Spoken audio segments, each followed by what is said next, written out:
With Christmas just around the corner, here's 10 facts about Christmas to get you into that holiday spirit.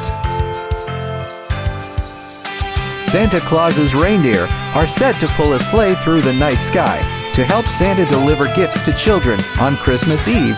Traditionally, there are 8 reindeer: Dasher, Dancer, Prancer, Donner, Comet, Vixen, Cupid, and Blitzen. Rudolph is the 9th edition, made famous by the song about his red nose. What's the biggest Christmas present ever given? On Christmas Day in 1886, the French gifted the U.S. a 225-ton, 151 feet statue. You know it as the Statue of Liberty. Some Christmas gift, right? Think you got a pretty impressive Christmas tree? Think again. Take a look at this ginormous Christmas tree in Gubbio, Italy, which covers over 1,000 square meters, features thousands of lights, and is easily one of the world's most iconic Christmas tree. It's enough to make any normal Crimbo tree look puny and a bit pathetic. Alright, so Gubbio's tree isn't a tree exactly. It's really a light display, albeit a dazzling vast one. Every year on December 7th, Gubbio lights up Mount Ingino with thousands of multicolored lights and several kilometers of electrical cabling. It's such a renowned event that popes have presided over the turning on of the lights, with Popes Francis and Benedict XVI having done so in recent years.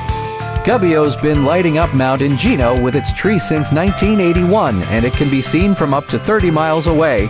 It's held the Guinness Books of Records title for the world's largest Christmas tree since 1991.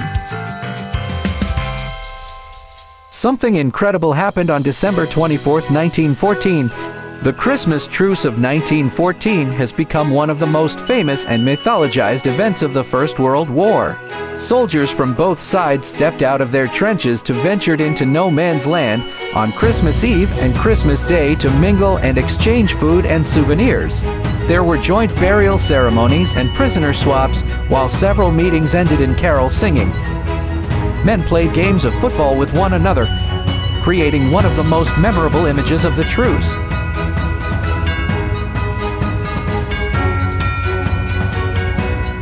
Legend has it, candy canes were created to make choir boys quiet. The legend tells that candy canes date back to 1670, when a choir master in Germany gave out sugar sticks to the choir boys to keep them quiet during services. The hook was meant to symbolize a shepherd's crook for the Christmas occasion, but other people think the hook exists so they can easily be hung from Christmas trees. Children who write to Santa Claus in the U.S. have a good chance of getting a reply. In the United States, campaigns such as Operation Santa have been running for decades, with hundreds of volunteers around the country having the responsibility of replying to letters from children that are addressed to Santa Claus. This allows children who write to Santa to get a response from Old St. Nicholas.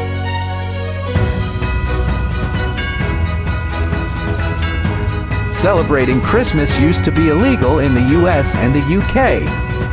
The Pilgrims who came to America in 1620 were strict Puritans with firm views on religious holidays such as Christmas and Easter. They argued that the scripture did not name any holiday except the Sabbath. Oliver Cromwell banned the pagan holiday of Christmas for 12 years from 1647 in the UK. But did you know that the ban was only lifted in Oklahoma, USA in 1907? This means in some parts of the US, Christmas was banned for over 260 years. Queen Victoria sent the first official Christmas card. Queen Victoria was the first official person to send a Christmas card, but the first commercial card came in 1843 when Sir Henry Cole produced 1,000 and sold them for 1 shilling each. There are currently only 12 of these cards left in the world, with one going up for auction a couple of years ago for £30,000.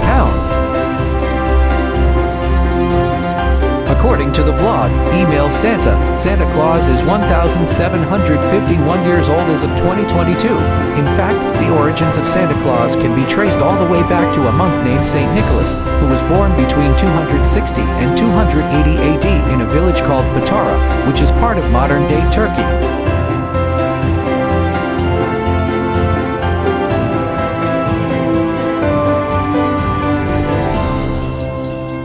Can't wait to see where Santa and his reindeer are on Christmas Eve? With a little help from the North American Aerospace Defense Command, NORAD, you can track Santa on his journey around the world. NORAD, a joint organization between the US and Canada, is responsible for tracking everything flying in and around the two countries. Around Christmas time, NORAD has a crucial mission: tracking Santa.